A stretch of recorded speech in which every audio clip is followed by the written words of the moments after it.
कंगना जी इस मंच पे आने के लिए जोरदार तालियों के साथ अभिनंदन करिए अभिनेत्री member of parliament Kangana Ranaut ji का।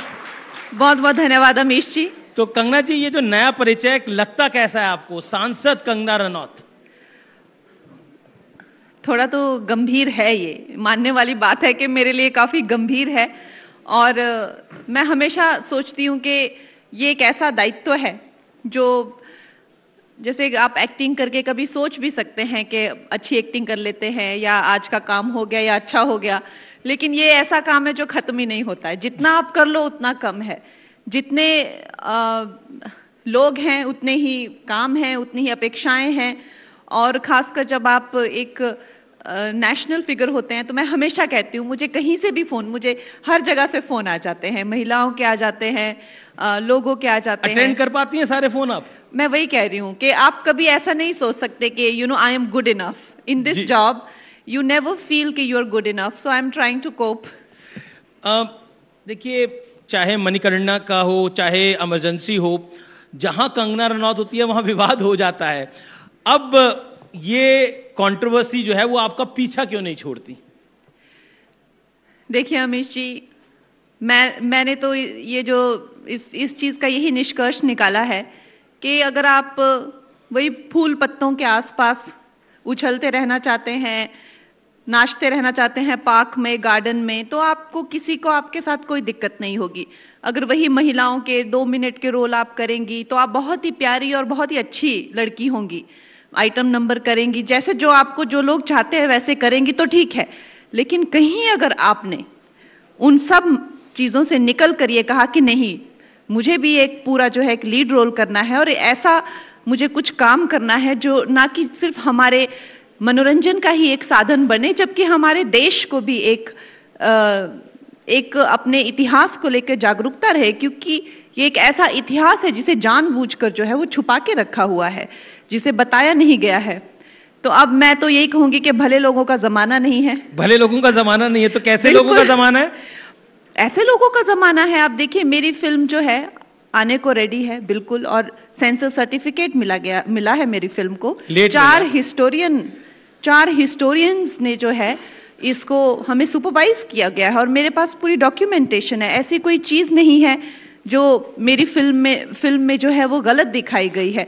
लेकिन फिर भी वो लोग, अब मुद्दे भी देखिए, मैं आपको अमीश जी मुझे कंप्लीट करने दीजिए। अब बात सिर्फ एक ही चीज पर आ जाती है कि कुछ लोग हैं जो कहते हैं कि जो भिंडरन वाले हैं वो एक संत है, वो एक महान क्रांतिकारी है और वो एक लीडर है और एक धर्मात्मा है। तो अब उन लोगों ने जो है कहीं ना कहीं डरा धमका के, चाहे पेटिशंस, चाहे देश को जला देने की, चाहे धमकियां हो, चाहे ऑफ कोर्स मुझे भी धमकियां आई हैं। तो और मेरा ये मानना है कि जैसे हमारा भारतवर्ष है और उसी तरह से पंजाब की 99% जो जनता है वो यही मानती है कि जो ये होम मिनिस्ट्री ने नहीं, बहुत पहले जो सरकार थी उन लोगों ने बाकायदा जो है खालिस्तानियों को टेररिस्ट घोषित किया गया है। और ये कोई संत नहीं होता है जो AK-47 के साथ में मंदिर में छुप के बैठा होता है। और आप मुझे कह रहे हैं कि वो खालिस्तान की मांग नहीं की। आप देखते हैं आजकल किसी संत को, कितने संतों को अरेस्ट होता है तो अरेस्ट करने के लिए लेके चले जाते हैं उनको। कितने हमारे 80 से ज्यादा सोल्जर्स को जो है वो अटैक किया। उनके पास ऐसे ऐसे मशीन गन्स थे, ऐसे ऐसे वेपन्स थे जो सिर्फ अमेरिकन आर्मी को ही हासिल थे, हमारी आर्मी के पास भी नहीं थे। ऐसा क्या दर्शाया आपने फिल्म के अंदर जिसको लेकर SGPC को भी आपत्ति है? आपको रेप की धमकियां मिल रही हैं। आपत्ति सिर्फ कुछ चुनिंदा लोगों को है जो कि लोगों को भड़का रहे हैं। मुझे नहीं लगता कि पंजाब की जनता जो है, मैं 99% जनता की बात कर रही हूँ, भारतवर्ष की जनता, पंजाब की 99% जनता, मुझे नहीं लगता भिंडरन वाले को जो है वो एक संत मानती है। वो आतंकी है और अगर वो आतंकी है तो मेरी फिल्म आनी चाहिए। आप बहुत स्पष्ट बोलती हैं, आपको रेप की भी धमकी मिली, तो क्या आपको लगता नहीं आपके परिवार ने नहीं बोला इस टॉपिक पर फिल्म बनाने की क्या जरूरत थी? आप भी फिल्म बना सकती थी एक ऐसी, मतलब मैं कोई गुड न्यूज़, बैड न्यूज़, जो भी कई सारी फिल्में आती हैं आजकल, उस तरह की। देखिए, करने को तो फिर हम ऐसा नहीं है कि अगर हम बिल्कुल ही बच के अगर जिंदगी में हमेशा ही निकलते रहे तो हम कब तक बचेंगे। मेरी ये सोच नहीं है। और वाकई में अमीश जी, मैंने कभी ये नहीं सोचा था कि मुझे लगा था और किसी समुदाय को कोई आपत्ति हो सकती है, किसी पार्टी को, लेकिन मुझे ये उम्मीद नहीं थी कि उस चीज़ को लेकर जो कि एक साक्षात है, प्रत्यक्ष है, सबके पास है, और उस चीज़ को लेकर के भिंडरन वाले को जो है वो आपने आतंकी दिखाया है, उस चीज़ को लेकर मुझे प्रताड़ित किया जाएगा, मुझे शोषित किया जाएगा। मेरी फिल्म को जो है, it is so embarrassing for me. 3 cut लगे हैं, 10 बदलाव करने पड़े हैं जी, और उसके साथ ही हमें कितना नुकसान हो गया। फिल्म 4 दिन पहले, रिलीज के 4 दिन पहले जो है बैन कर दी जाती है। तो आई थिंक ये एक तरह से मैं कहूंगी कि एक लोकतंत्र में जो है। और आप बीजेपी की सांसद हैं जिनकी सरकार है। देखिए अमित जी, आप उसमें नमक मिर्च लगा के ज्यादा बता रहे हैं, लेकिन वास्तविकता यही है कि in the larger of scheme of things, अब मैं आपको एक जो इंसान संसद में भी बैठता है, संसद भवन में भी बैठता है, उसके हिसाब से मैं कहूंगी in the larger scheme of things, for the integrity of the nation, security of the people of the nation, कोई भी एक व्यक्ति विशेष कोई भी मायने नहीं रखता है। और खासकर फिल्म की तो कोई हैसियत ही नहीं है। नेशन फर्स्ट है, और हर पार्टी के लिए नेशन फर्स्ट होना चाहिए। और अगर आज हम भारतीय जनता पार्टी की इतनी इज्जत करते हैं इसीलिए क्योंकि उनके लिए नेशन फर्स्ट है। तो आई थिंक तो हर एक, अगर एक भी, मैं तो ये कहूंगी, अगर एक भी थिएटर में कुछ किसी को कोई आपत्ति हो जाती है या किसी को कुछ किसी तरह से डरा दिया जाता है तो हमें वाकई में बुरा लगेगा। इसीलिए हम चाहते हैं कि ये सरकार की जो है पूरी सपोर्ट के साथ ये फिल्म। खबरें ऐसी आ रही है कि पंजाब में बैन कर सकते हैं इस फिल्म को, खबरें इस तरह की आ रही हैं। नहीं, वहां तो खैर कुछ लोग इस तरह के घिनौने प्रदर्शन कर रहे हैं, मेरे पुतले जला रहे हैं, किसी तरह की मुझे जो है वो बातें, और लोगों को भड़का रहे हैं। तो लेकिन मैं पंजाब के बहुत नज़दीक, मैं हिमाचल प्रदेश में रहती हूँ, और मेरा ये मानना है कि ज़्यादातर 99% जो पंजाबी है, और कितने ही जो हमारी सरहदों पर भी हमारी सब वो लोग, और भिंडरनवाला का जो ऑपरेशन किया था वो भी पंजाबियों ने ही किया था, और वो भिंडरनवाला को संत नहीं मानते हैं, वो टेररिस्ट ही मानते हैं। जी, आयुष्मान खुराना को चापलूस बोला, रणबीर कपूर को सीरियल स्कर्ट चेजर बोला। देखिए, अच्छा आप इनकी ऐसी करण जौहर को चाचा चौधरी, आप इनकी जो है वो आप इनकी ऐसी वकालत कर रहे हैं जैसे मैं कि सवाल पूछ रहा हूं। नहीं, जैसे कि मानिए ये पता नहीं कहाँ के जो है वो धर्मात्मा हो, ये सही नहीं है। अब करण जौहर में आपको चाचा चौधरी नजर आ रहा है? खैर, मैं किसी एक इंसान को यहाँ पर पॉइंट आउट नहीं करना चाहती हूँ, लेकिन हम सब जानते हैं ये इंडस्ट्री जो है, हवाला से लेकर ड्रग एडिक्शन से लेकर, जब मैं पैदा भी नहीं हुई थी 86 का मेरा बर्थ है, तब ये लोग दाऊद के साथ घूमते थे, पार्टी करते थे, वो भी मेरा कसूर है। हाँ, फोटोज भी हैं, वो भी मेरा कसूर है।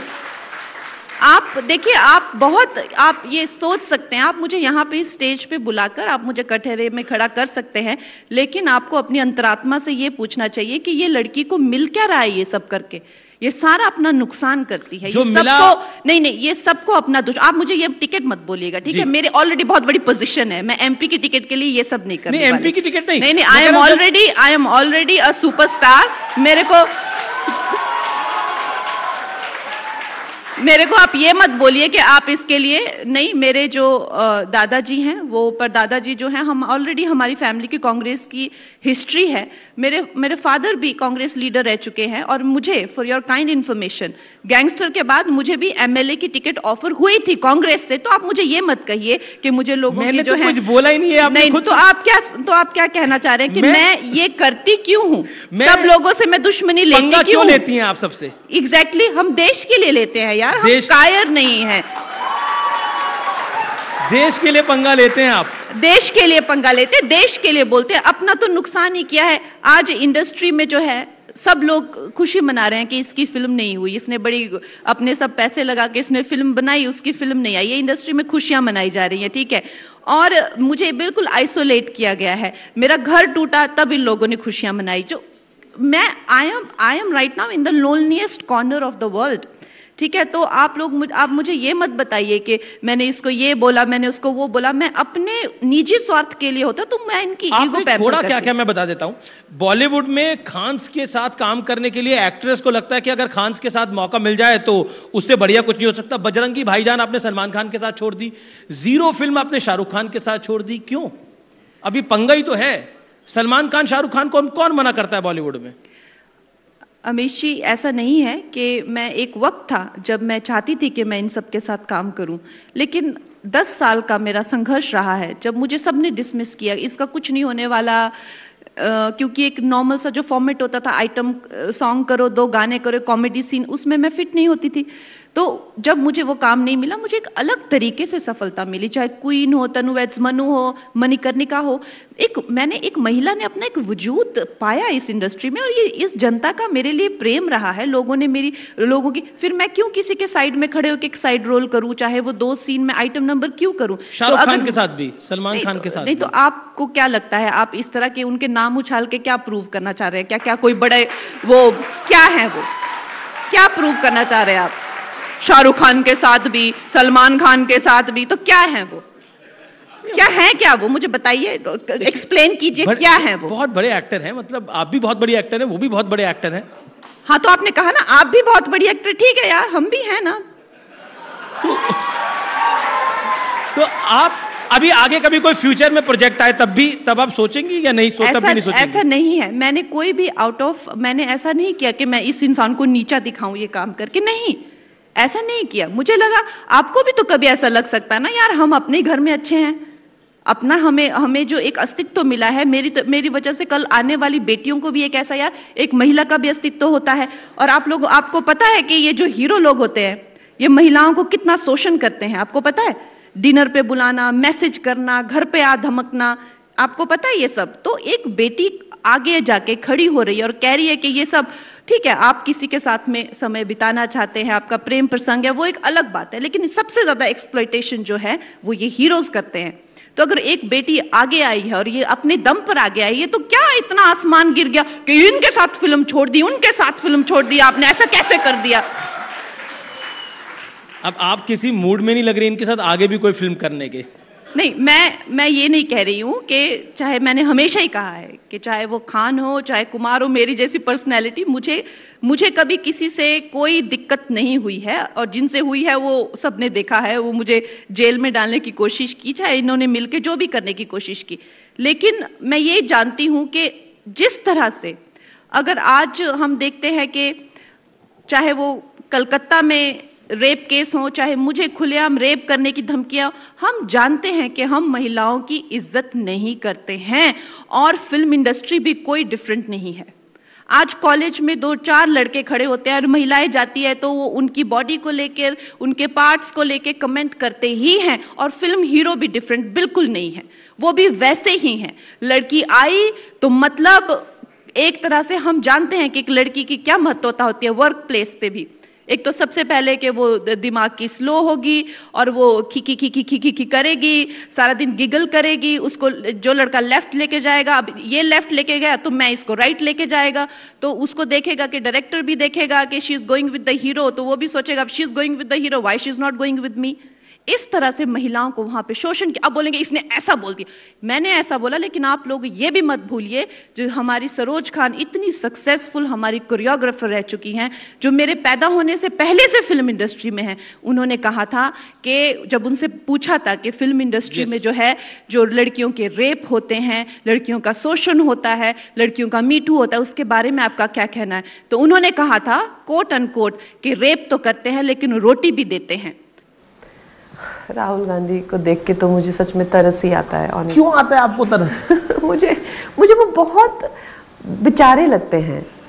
मैंने वो नज़ारा देखा था, वो जाके प्रधानमंत्री को के गोद में बैठ के उनको हक कर लिया, और कहते मोहब्बत की दुकान मुझे खोलनी है, फिर जाके ऐसे आंख मार दी। क्या मतलब, वो एक कार्टून कैरेक्टर यार, कम ऑन यार, मुझे हंसी आती है, मुझे एकदम कार्टून लगते हैं वो। राहुल जी आपको कार्टून लग रहे थे तब, अब संसद में आपके साथ बैठते हैं, आपके विचार थोड़े बदले? अब तो मुझे वो पूरा कॉमेडी शो लगते हैं, पहले तो वो मुझे कार्टून लगते हैं, पूरा कॉमेडी शो। जिस दिन राहुल जी संसद आते हैं उस दिन तो मतलब हमारा वो एंटरटेनमेंट वाला रहता है फुल। और जिस तरह वो एलओपी है, लीडर ऑफ ऑपोजिशन है, बहुत बड़ी जिम्मेदारी है उनके ऊपर राहुल जी पे। लेकिन अब उनका है व्यक्तित्व वैसा, तो हम क्या कर सकते हैं। और उनकी बातें जो हैं वो पूरे देश से तो छुपी नहीं है, तो खड़े हो जाएंगे वो और भाषण देने, खुद को कहेंगे मैं शिव जी की बारात हूं, और फिर जो है इस तरह की बेसर पैर की भगवानों की तस्वीरें लेके आते हैं। और सबसे उनका जो, जैसे हम स्कूल में होता है ना, स्कूल में कहते हैं ना ओ पीछे देख ऐसे करके, तो जब भी हमारे प्राइम मिनिस्टर बोलने लगते हैं ना तो वो हमेशा उनको ओ पीछे देख, अपने पीछे देख ऐसे करके चिल्लाते हैं डिस्ट्रैक्ट करने के लिए। और फिर अगर फिर भी नहीं डिस्ट्रैक्ट करे तो सबको ऐसे करके उनके जहां पे प्राइम मिनिस्टर बोल रहे होते हैं, जो वेल रहता है उसमें आके वो लोग जो चिल्लाने लगते हैं कि मतलब उनकी आवाज ना सुनने को जाए। क्या प्रधानमंत्री जो बोलना चाहे वो ना बोल सके। और हमारे प्रधानमंत्री जो हैं पहले पानी का ग्लास लेते हैं और उनको देते हैं कि तुम्हारे गले ना सूख जाए, पहले तुम लोग पानी पी लो। पीएम बेहतर कौन है, इंदिरा जी या प्रधानमंत्री? ये क्या क्वेश्चन है, ये कोई क्वेश्चन ही नहीं है। हमारे प्रधानमंत्री जो सूरज की तरह चमकते हैं, पूरे विश्व को रोशन करते हैं, वो हमारे सबसे सर्वश्रेष्ठ है जी। क्योंकि इंदिरा जी का आप किरदार निभा रही हैं, इसलिए मैंने ये सवाल पूछा। हाँ, तो उनकी मैं किरदार निभा रही हूँ, लेकिन उनके एक जो उनका जो करियर है उस पे जो इतना बड़ा धब्बा जो लगा हुआ है इमरजेंसी का, जो उन्होंने इतनी बड़ी गलती कर दी जो लाइफ में, वो आई थिंक कहीं ना कहीं उसने सारे उनके काम को जो है वो ओवरशैडो कर दिया। इसीलिए हमने इमरजेंसी फिल्म बनाई है। और हमारे जो प्रधानमंत्री हैं वो शायद ही, मैं तो कहूंगी विश्व के शायद एक मात्र ऐसे नेता होंगे, कभी कोई करप्शन चार्ज उन पे नहीं है, कोई घोटाला चार्ज उन पे नहीं है, कोई इस तरह की कोई भी, कितने इनके टाइम में हर जगह जो है प्रेसिडेंट रूल झटपट सरकारें रद्द कर दी जाती थी, टेगो एक भी दाग उनके चरित्र पे नहीं है, और इसीलिए तो उनको मर्यादा पुरुषोत्तम कहते हैं जी। चलिए आखिरी सवाल, नई जनरेशन की एक्ट्रेस में से आपको सारा अली खान, जानवी कपूर, अनन्या पांडे, इन तीनों में से कोई पसंद है आपको, लगता है जिसका ब्राइट फ्यूचर है? नहीं तो आपने इन्हीं के नाम क्यों लिया, और कोई बेटियां नहीं वहां पे? देखो आउटसाइडर है वामिका गाबी है, इस तरह की आउटसाइडर है मृणाल ठाकुर है, लेकिन इनको भी वही चाहिए तो आई थिंक कहीं ना कहीं कमी तो हम में भी है ना, तो ऐसा नहीं है कि कमियां सिर्फ उन्हीं में ही है। नहीं, पर फिर भी मतलब आपकी फेवरेट कौन है इनमें से? मेरी तो कंगना रनौत है फेवरेट, आप बताइए। नहीं, फिर भी एक अनन्या पांडे बेहतर लगती हैं आपको? यार देखो, एसेंशियली वो भी किसी के बच्चे हैं, हम लोग ये नहीं कह रहे हैं कि भाई उनको वो करो, बट हमें इस धर्म संकट में मत डालो कि सब कुछ हमें करना है। तुम भी कुछ करो यार, हमें इस धर्म संकट में मत डालो। चलिए, आपने तमाम सवालों के जवाब दिए, लेकिन ये अनन्या पांडे और सारा अली खान पे आप कुछ बोलना नहीं चाहती?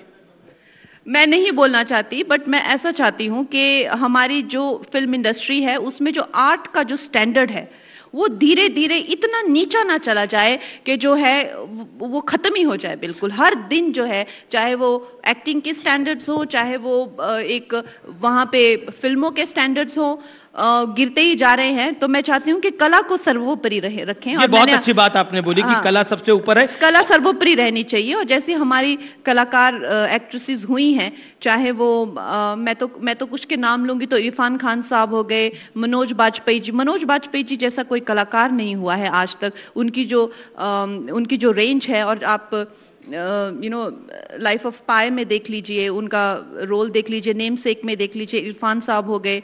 हमारी जो एक्ट्रेसेस हैं उनमें मीना कुमारी जी या उसके साथ ही आई थिंक वाइदा रहमान जी, बहुत श्रीदेवी जी, उनकी कॉमिक टाइमिंग, बहुत अच्छे कलाकार हुए हैं।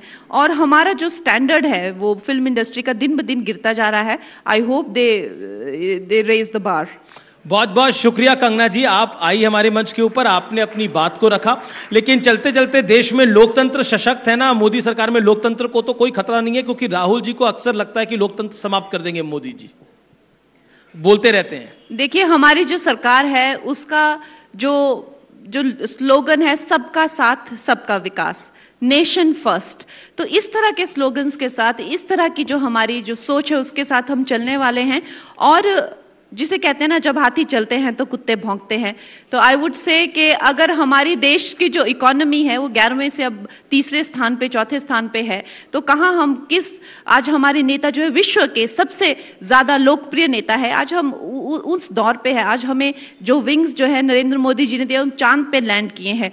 तो बोलने वाले जिन्हें जलन होती है वो तो बोलेंगे ही, लेकिन अगर किसी को खतरा है यहाँ पे इस देश में आज, तो वो है भ्रष्टाचारियों को खतरा है, सिर्फ भ्रष्टाचारियों को खतरा है और उनको खतरा रहेगा। आपकी मदर आपको बोलती नहीं है इतना पंगा मत लियो करो कंगना, हम साधारण परिवार से हैं, तुम क्यों फंसा देती हो? मैं बोला है कि नहीं बोला? सही सही बताइएगा। ऑफ कोर्स पेरेंट्स बोलते ही हैं। हाँ। जी बहुत बहुत शुक्रिया, बहुत बहुत शुक्रिया आपका हमारे साथ इस मंच पे आए। जोरदार तालियां कंगना रनौत के लिए।